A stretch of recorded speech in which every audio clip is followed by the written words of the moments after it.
So, we always have to do a few rugby marketing tips, bring some rugby business into this. And one thing that I really liked, and this was really the slate for this week, was about when you guys are creating your next big rugby match, your next big rugby organization, a tournament, whatever it is that you need. Everybody always talks the same thing. Hey, where do we find resources? And most typically, resources always seem to come from either sponsors that we have connections with inherently or from the players who are going to be participating, which is why we have the problem of pay to play. It affects the way that our rugby is able to grow in the U.S., and it makes it very difficult for us to bring in new talent and be able to expand. We should expand for pay to play for elite, but not for base talent, in my opinion. But that's not what I'm here to talk about. My thing to talk about is how you should organize your competitions, how you should organize your the way you present your rugby. And one thing I say is you need to learn how to create culture and not games. All right? What does that mean? As I said, I'm talking about trying to create tournaments and games. You need to create culture, not games.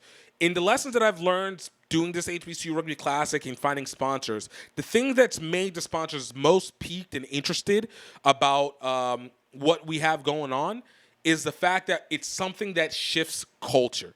Now, we can't say everything can shift culture, but I'm going to tell you, actually, that's a lie. Everything can shift culture, but you have to be able to present it. A lot of times we'll have tournaments and showcases, and they'll have names, and we'll just talk about how we're having the most rugby teams ever playing together, blah, blah, blah, blah, blah, blah. And honestly, it doesn't mean anything. It doesn't mean anything because ultimately you're just repeating what you've already done. You just added more people into that same fold. The same goes for whenever you do social tournaments. With social tournaments, at least there's a play there is a thematic jolliness that goes along with it. But ultimately, in the end, it doesn't necessarily make it sponsor-friendly. And it doesn't make it something that people will necessarily invest in unless it is incredibly unique. Incredibly unique. And you don't have to get that complicated. But when you're making something, you want it to affect culture. So an example, not in rugby, but something like the Bayou Classic. The Bayou Classic is an HBCU football event that's basically North Louisiana versus South Louisiana.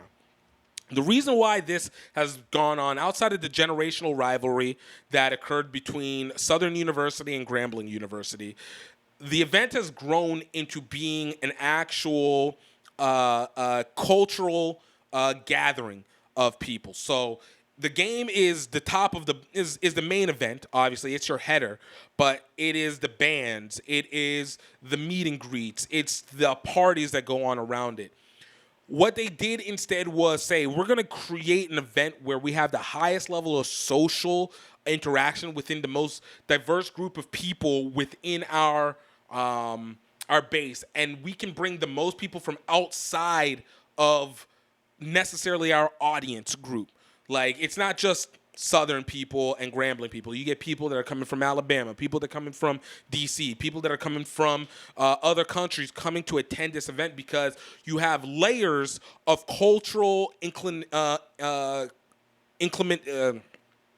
have layers of cultural inclinations that exist where people can insert themselves in and learn and more than just the game itself. So whenever you're making your tournament, you can continue to go the easy way and say, hey, we're just going to do another tournament. We're going to bring a whole bunch of teams. They're going to play and compete together, and hopefully we raise money for our organization and then go on our way.